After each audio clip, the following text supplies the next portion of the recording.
Anyway, like I was saying, we need to empower ourselves. We need to be empowered. Okay.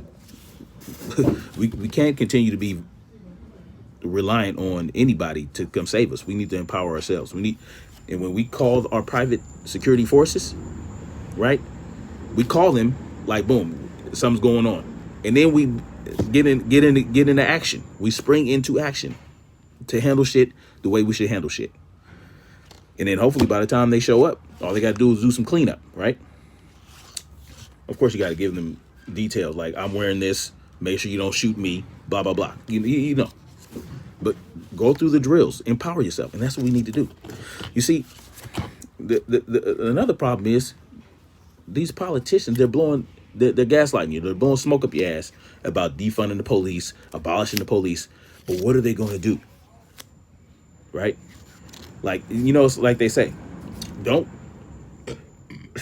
quit your job before you find another job first. So if you're going to get rid of police, then who's going to protect you? Right? Because guess what?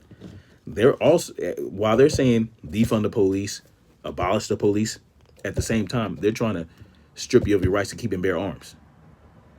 So if they take away your right to keep and bear arms, if they take away your weapons and the tools that you can use to defend yourself, then what are you going to do? Throw shit at people? Criminals are not going to give up their rights to keep and bear arms. They're going to keep their shit. They're going to get it on the black market. The black market will always provide what exists in the world that people want. Number one.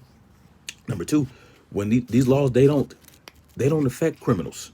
Criminals don't obey laws. Anyway, let's moving on from that. Empower yourself first. You should rely on yourself first.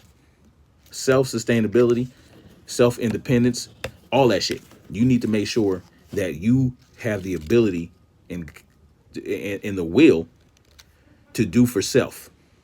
And stop relying on these politicians. Stop relying on the government to do shit for you. Stop waiting on Nancy Pelosi and stop waiting on Kamala Harris to step in and handle shit for you. We need to show them that we can do that ourselves. And once we show them we don't need them, then they don't have the power.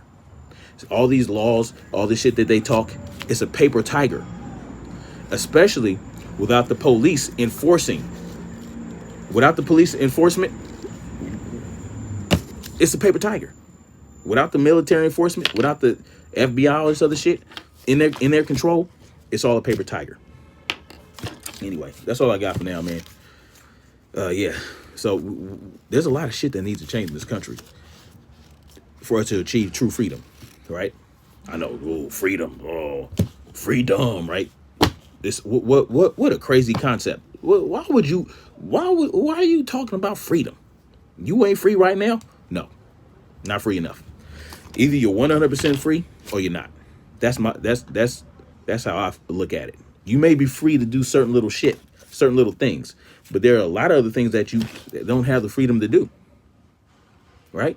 And with police going around harassing you and bothering you for shit that is not even a crime, right? Like they can just do whatever. Like you don't have to be doing anything. You could be filming something. You can be.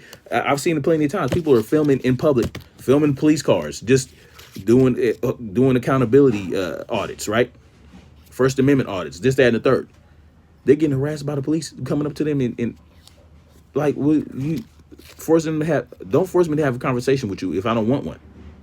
If that's not freedom, anyway.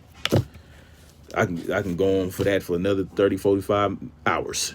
But this is what I got for now. Y'all let me know what y'all think, man. Peace.